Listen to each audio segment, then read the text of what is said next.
इमरान खान के खिलाफ प्रोपोगंडा करने में सरे फहरिस्त समझे जाने वाले सहाफ़ी सलीम साफ़ी ने अब आके बिलाखिर मान ही लिया है कि जनरल इलेक्शन 2018 से पहले जनरल बाजवा ने मुझे, हामिद मीर और इरशाद भट्टी को अपने पास बुलवाया। इस मुलाकात में बाजवा ने बताया कि वो इमरान खान को अगला वज़ीर आज़म बनाने का फैसला कर चुके हैं। उनके इस फैसले पर मेरी उनसे बड़ी तलख कलामी हुई, जिसकी साफ वजह वही थी जो आज भी कायम है कि इमरान खान से इन्हें सबसे बड़ा ख़तरा उस लिफाफे के बंद हो जाने का था कि जो उन्हें नून लीग और जरदारी हाउस से मौसूल होते थे। ये लिफाफे इमरान खान ने ऐसे बंद किए कि कप्तान की हुक्मरानी के दौरान कई बड़े बड़े मीडिया हाउसेस ने अपने लिफाफी सहाफ़ियों की तनख्वाहों तक में कमी कर दी, जिसके बाद उनका कप्तान पर जो गुस्सा आवाम को नजर आता था वो आज भी कौम को ये चीख चीख कर बता रहा है कि कप्तान ने उस सहाफ़ी माफिया को ऐसी नकेल डाली थी कि जिसकी शिद्दत से इन लिफाफियों की चीखें आज तक निकल रही हैं। बहरहाल इमरान खान के बाद जनरल बाजवा के साथ अब हामिद मीर और मंसूर अली खान ऐसा सलूक करने लगे हैं कि जिसके बारे में जनरल बाजवा ने शायद कभी सोचा तक नहीं था।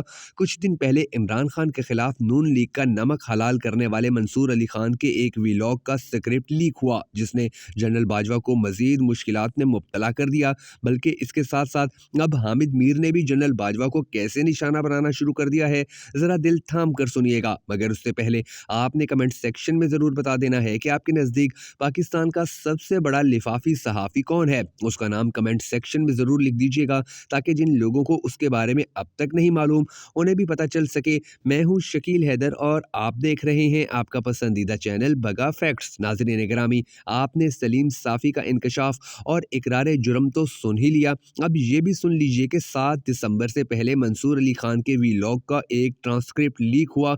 यानी जनरल बाजवा 2 साल तक खुद तो मीडिया पर आ नहीं सकते, मगर कुछ सहाफ़ियों के जरिए अपनी बातें लोगों तक पहुंचाने की कोशिश ज़रूर करते हैं। और जब इन्हीं हिदायत पर मंसूर अली खान प्रोग्राम करता है तो उसे बाजवा ट्रांसक्रिप्टेड वीलॉग का नाम दिया जाता है।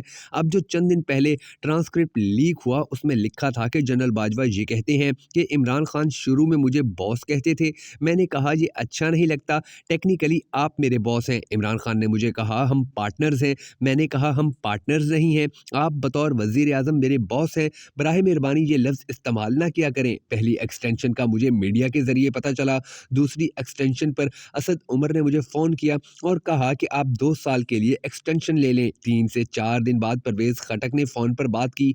मैंने कहा आईएसआई के दफ्तर, वहाँ से सिक्योर लाइन के जरिए कॉल करें। आईएसआई के दफ्तर से परवेज़ खटक ने मुझसे फ़ोन पर बात की। वहाँ डीजी आईएसआई नदीम अंजुम भी मौजूद थे। तासुर ये था कि ताहयात एक्सटेंशन देना चाहते हैं। वहाँ भी 2 साल की एक्सटेंशन की बात हुई। इस ट्रांसक्रिप्ट में यह भी लिखा हुआ था कि 2021 में जनरल बाजवा ने इमरान खान को बताया कि अगर जनरल फैज को आर्मी चीफ बनाना है तो फिर कोर कमांड करानी पड़ेगी। इमरान खान ने कहा कि अगले महीने करते हैं। 1 माह बाद दोबारा पूछा गया तो फिर कहा अगले महीने करते हैं। तीसरी मरतबा जनरल फैज ने खुद कहा कि जाकर इमरान खान से बात करें कि कोर कमांड करना जरूरी है। मैं वहां से होकर वापस आया तो वजीर आजम हाउस से फोन आ गया कि आपने जो फैसला किया वो दुरुस्त है। जब डीजी आईएसआई नदीम अंजुम को लगा दिया गया तो तहरीक इंसाफ से आवाजें उठने लगी कि ये काम गलत किया। मामलात इस हद तक खराब हो गए कि आजम खान को फोन करके मैंने कहा कि वजीर आजम को कह दें कि आज मेरा बतौर आर्मी चीफ आखिरी दिन है। फिर फैज और दीगर कमांडर्स ने आकर कहा ऐसा ना करें। इसमें जनरल बाजवा के बारे में मजीद ये भी लिखा था कि बनी गाला में इमरान खान से मेरी मुलाकात कराई गई, जिसमें इमरान खान ने तजवीज़ दी कि आईएसआई को कोर का दर्जा दे दिया जाए। मैंने इमरान खान को कहा कि हमें पंजाब पुलिस की तरह ऑपरेट मत करवाएं, पाकिस्तान आर्मी का एक डिसिप्लिन है। इमरान खान की आदत बन गई थी कि वो हर काम इदारे से करवाते थे और जैसी उनकी परफॉर्मेंस थी उसका सारा नजला इदारे पर आ रहा था। 26 में से 20 कोर कमांडर्स ने कहा कि हमें इमरान खान से पुल आउट करना चाहिए।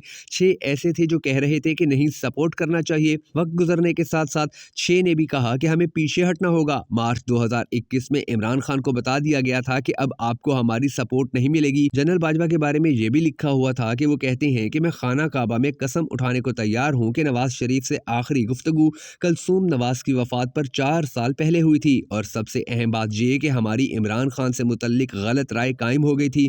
हमने गलती की, मगर अब इमरान खान के पास मुकम्मल टीम तैयार है। हमें वक्त गुजरने के साथ साथ पता चला कि हमारे सारे दावे ही गलत थे और ये तो आज पूरा जमाना मान रहा है कि इमरान खान के साथ जो कुछ भी किया गया वो सब गलत था। करने वाले अब पछताते नजर आ रहे हैं। इस ट्रांसक्रिप्ट में मजीद ये भी लिखा था कि जनरल बाजवा का कहना है कि वो बुजदार को वजीर आला बनाए जाने से पहले नहीं जानते थे। पीटीआई के लोग खुद आकर हमें कहते थे कि बुज़दार को हटाएं, हमारा नाम इमरान खान के सामने मत लीजिएगा। आलमी फोरम सर खान किसी लीडर से मुलाकात को ज़ाती इंटरेक्शन में ले जाते थे। ये सारे सबक मंसूर अली खान को लिख कर दिए गए, जिनको वीलॉग के जरिए लोगों तक पहुंचाना उसकी ड्यूटी थी। अब हामिद मीर की भी सुन लीजिए, जो कहते हैं कि मैंने जनरल बाजवा की ज़बान से कई मरतबा मार्शल लॉ की बात सुनी थी। उनके दिल के किसी गोशे में 5,000 अफराद को लटकाने की एक ख्वाहिश अक्सर अंगड़ाइयाँ लेती थी।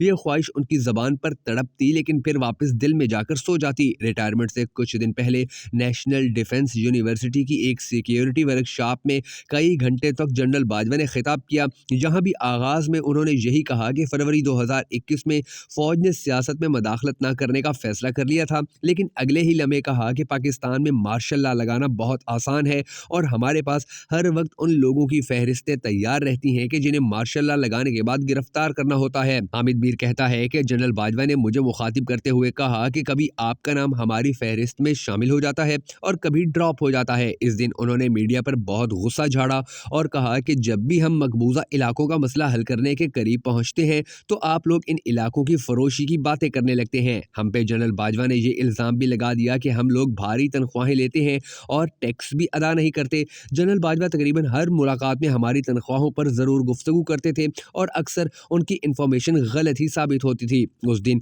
NDU में नसीम ज़हरा ने उन्हें चैलेंज कर दिया और कहा कि आपने टैक्स चोरी का इल्ज़ाम लगाया है तो अब सबूत पेश करें वरना अपने अल्फाज वापस लें। बाजवा साहब ने नसीम ज़हरा को दबाने की कोशिश की, लेकिन जब उस जुर्रतमंद खातून ने भी बुलंद आवाज़ में आर्मी चीफ से बार बार कहा कि सबूत के साथ बात करें तो पाकिस्तान के ताकतवर तरीन शख्स ने बात बदल दी। हकीकत यह है कि सिविलियंस की कमजोरियां साजिशी जर्नैलों की ताकत बनती हैं।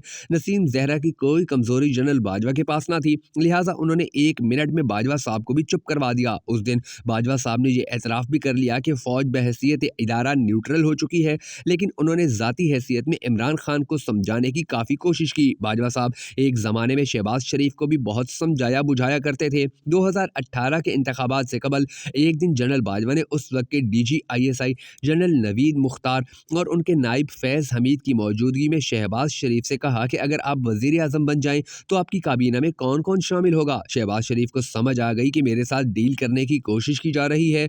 उन्होंने कहा कि पार्टी क़यादत से सलाह मशवरे के बाद ही काबीना बनेगी। फिर उन्हें कहा गया कि आपको अपने भाई नवाज शरीफ की सियासत से दूरी अख्तियार करना होगी।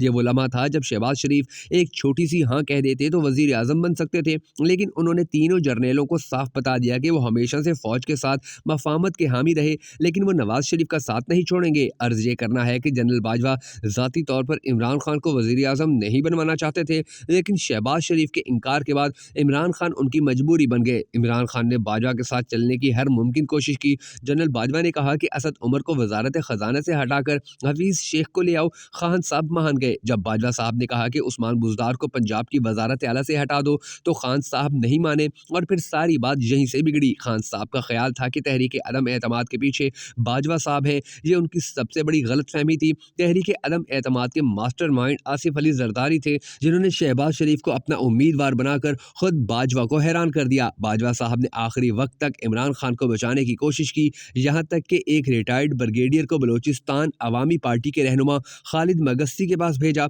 और उनसे कहा कि आप इमरान खान का साथ ना छोड़ें, लेकिन बाप वाले बाजवा साहब के भी बाप निकले। खालिद मगस्सी ने बराह रास्त बाजवा के सामने बैठकर कह दिया कि मार्शल लॉ लगाना है तो लगा दो, हम अपना फैसला नहीं बदलेंगे। जब शहबाज शरीफ वजीर आजम बन गए तो उसके बाद बाजवा साहब ने परवेज़ इलाही को उनके खिलाफ इस्तेमाल किया और फिर चीफ इलेक्शन कमिश्नर सुल्तान सिकंदर राजा पर दबाव डाला कि आप या तो नए इंतखाबात का ऐलान करें या फिर इस्तीफ़ा दें। राजा साहब ने जिस जगह और जिस अंदाज में इनकार किया, इस पर तो पूरा कॉलम लिखा जा सकता है। उन्हें बहावलपुर से भी पैगामात आते रहे कि आप नए इंतखाबात का रास्ता हमवार करें, लेकिन राजा साहब ने सबको बेफैस कर दिया। बहुत से राज सामने आने वाले हैं, बहुत से चेहरों के नकाब उठने वाले हैं और बहुत जल्द पाकिस्तानी कौम ये सारे चेहरे देख लेगी।